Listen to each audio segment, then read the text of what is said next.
Hi, everyone. Welcome to another episode of Remodeling Unscripted. In this week's podcast, I'm going to talk about the evolution of a project from the time that a homeowner starts thinking about a project up until the time that they choose their partner. My intent is not to talk about what happens after the project is sold this week, but to really just talk about how messy and how uneven the process can be on the homeowner side, just trying to get to finding that right partner. Now, many times in the past, I've talked about what we think about when we're talking to a client on our side. I've kind of given you that peek behind the curtain to say, I want to know how long have you been in your house? How long do you plan to stay? And I have that question that you maybe have seen in previous podcasts where I'll say, if you were to pick out of the three buckets, tell me which one most aligns to what you're thinking. And those buckets are, I want to do something very basic. In the first bucket, the middle bucket is I call it nice, not crazy. And the third bucket is I'm going to do it once, I'm going to do it right. It's kind of the luxury bucket. It's the bucket that says that I like nice things and I end up spending more. But knowing that helps me on the remodeling side start to gear everything we do toward hitting a price that the client can expect to spend, not once I'm trying to compete on the front end, but realistically, when you sign a contract based on the answers to those questions, I want to try to hit what reality is later. But now I want to talk about it from your side as the homeowner trying to work your way through the process. There are a couple of misconceptions that I want to address today. And the first one is that on the remodeling side, we don't expect that you're only talking to us when you call us. If you are, wonderful. I know that happens many, many times because if you think about if you have a friend, family member, coworker, neighbor that gives you a referral and they really like the partner then that they chose for their project, then they may say, hey, call Jeff at Lifestyle. They'll take good care of you.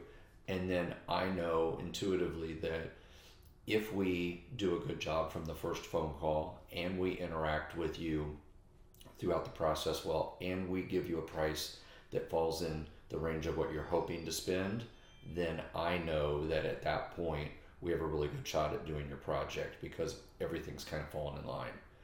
But even in those referral situations where the relationships are great, we hit it off, the truth of the matter is that you have a situation where your project is specific to you. You have your own unique circumstances on your project. And we've got a handful of projects that we're working on pricing and working through that sales process right now where we're working through iterations of what the project might be, might not be, and we're helping clients understand if I spend this is what I'll get, and what happens if we take this out, and what happens if we add this feature. And I call it the funnel effect, okay? And what I mean by that is this. When we start a project, we start at the top of a funnel when we present that price for the first time. And everything we do works to get more and more specific to get to the bottom of that funnel. It doesn't mean that we're always going to get there with a client based on everything that's important to them.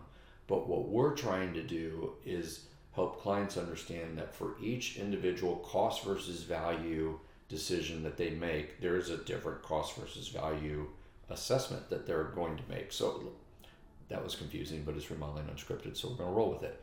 What I mean is this.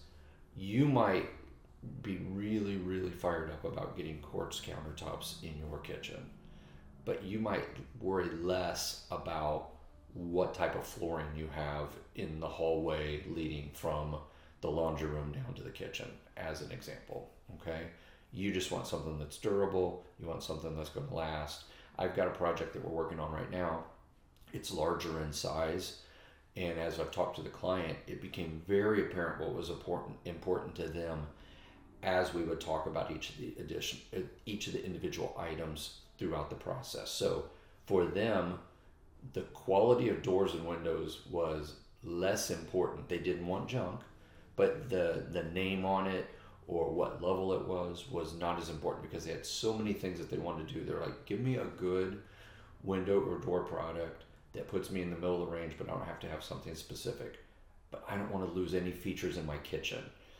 And I understand that. That was what was important to them. So we started to get, I call them their hot buttons. What are your hot buttons? And as we started to look at things that affected the price in the kitchen, they were more reluctant to pull those things out than they were to pull something out from another space that wasn't as important to them, that they just thought they would add on while we were doing the project. We have projects where we will come to a price, then the client will take it for a few days or a week, and they'll add many, many things, and then we'll pull all those things back out and we'll do a project at the original price. We also more commonly have projects where we will start at a price, they'll add some things, and then they end up pulling a few things out, but the things they added on their own, and they saw value in them, and so we find ourselves landing somewhere in the middle. And then there are times where we are doing things that if a client says that they want basic, we don't care. I always tell people we don't care what you spend, so we'll literally pull out all the elements of a project that might be nice to have but aren't necessary. Hey, do you see Elijah walk in the background? I saw him walk through the window there if you're watching the video. So all of those things go to create a project. I think for a homeowner, you just need to understand that it's okay to ask for those changes, that we're not offended by that at all. We actually expect it. And so if you're curious, if you're trying to get to a number, I always say, I don't say, what's your budget? I'll just say, I don't even ask many times on the front end. I would rather tell a homeowner, this is where I think you'll be in a range, so that, my biggest fear is I say to a homeowner, what's your budget for this project? And they say, we want to stay under 100,000. And then my price comes in at $99,867. I'm like, hey, we're under your number. And they're like, yeah, did you just make that up because that's the number I told you? And I don't want that. I don't want somebody to think that our number just miraculously gets really close to their number because that's what it was. In many cases, the budgets that homeowners have are too low, and I have to be the bad news guy in setting that expectation.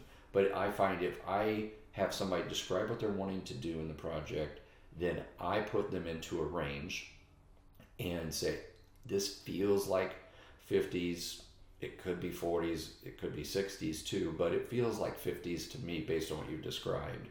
Now everything that I'm doing is kind of reconciling to that number. But sometimes we'll do the project and I'll get into it and I'll be like, okay, it ended up being in the 60s. But you can be assured on the homeowner side that if I'm giving you a number at the time we present a price that's higher than what I anticipated in that first call, that I'm going to be looking for the reasons why, so I can explain to you, because it becomes a credibility thing.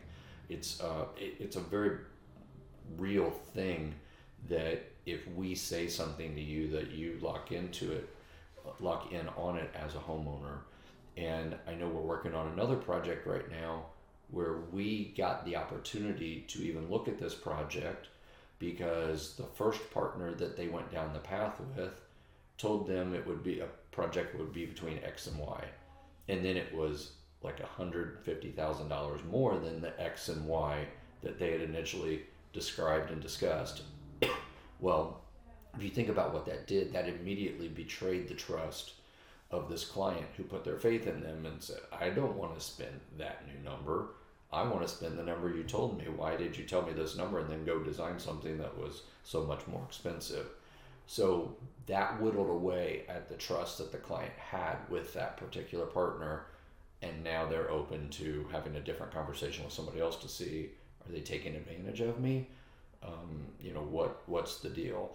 And so there are a number of things that kind of go into this process that inform your thinking as a homeowner as to how you get there. And that'll lead me to my last point, and then I'll wrap this up for today. But my last point is typically, most interestingly, if I'm the very first conversation you ever had about this project and I give you a number that's higher than what you were hoping to spend, I don't love my odds on that, just because I may be the one that's giving you the education and telling you the bad news. But what I find, it's just a buyer behavior thing, and that is that people are reluctant to come back to the first person they talk to, even if they didn't do the project later. And I want to dispel that notion, like right now, that if I'm the very first conversation you ever have, and we're 50,000 more than you hope to spend, and you don't do anything for 3 to 5 years, and then you come back later and revisit the project,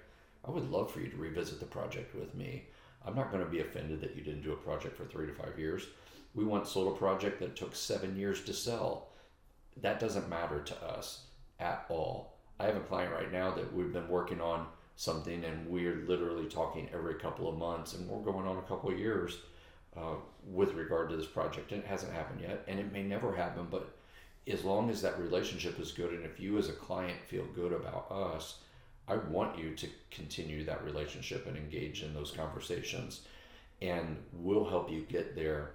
And I say that because think about this one I just told you a moment ago, where the prior contractor came in 150,000 higher than they originally projected to the client. Now I'm the second one in. All of a sudden, I'm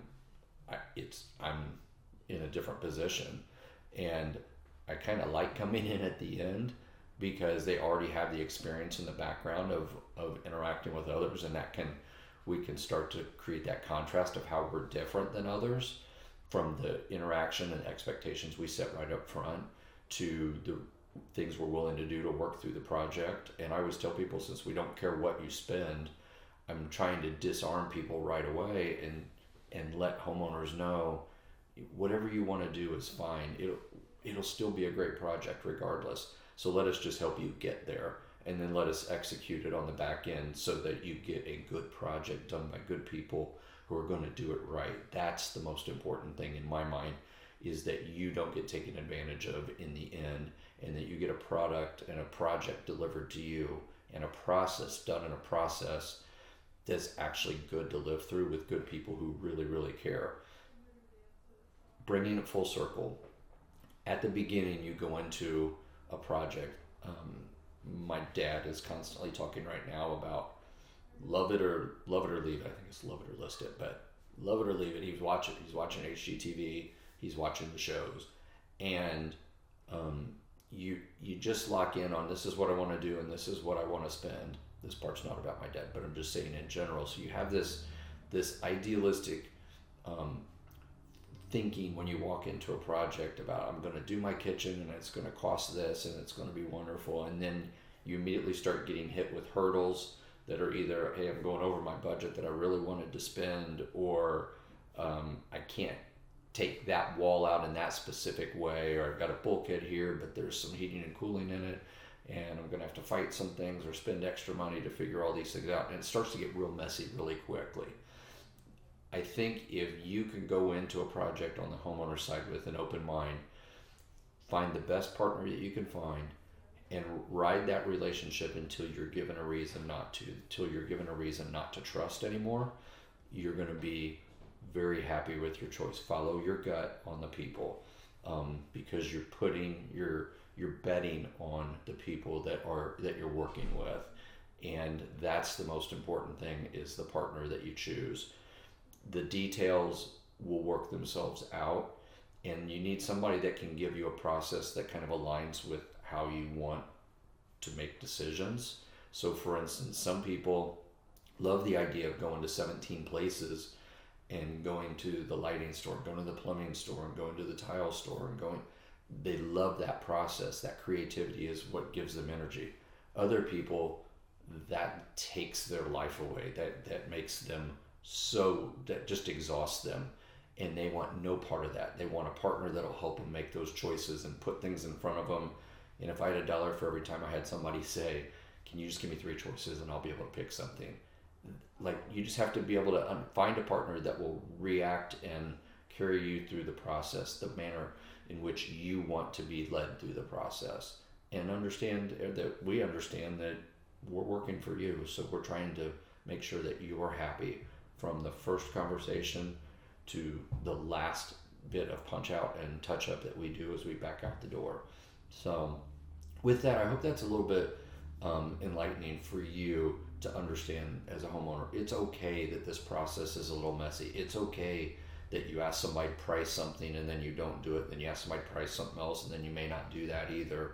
You'll eventually get there. Just remember my funnel. You're just working your way to the thing, and it's a process. So with that, have a wonderful week. If you have any questions, as always, reach out to us. And thank you so much for listening this week or watching this week. We really appreciate it. Have a great week.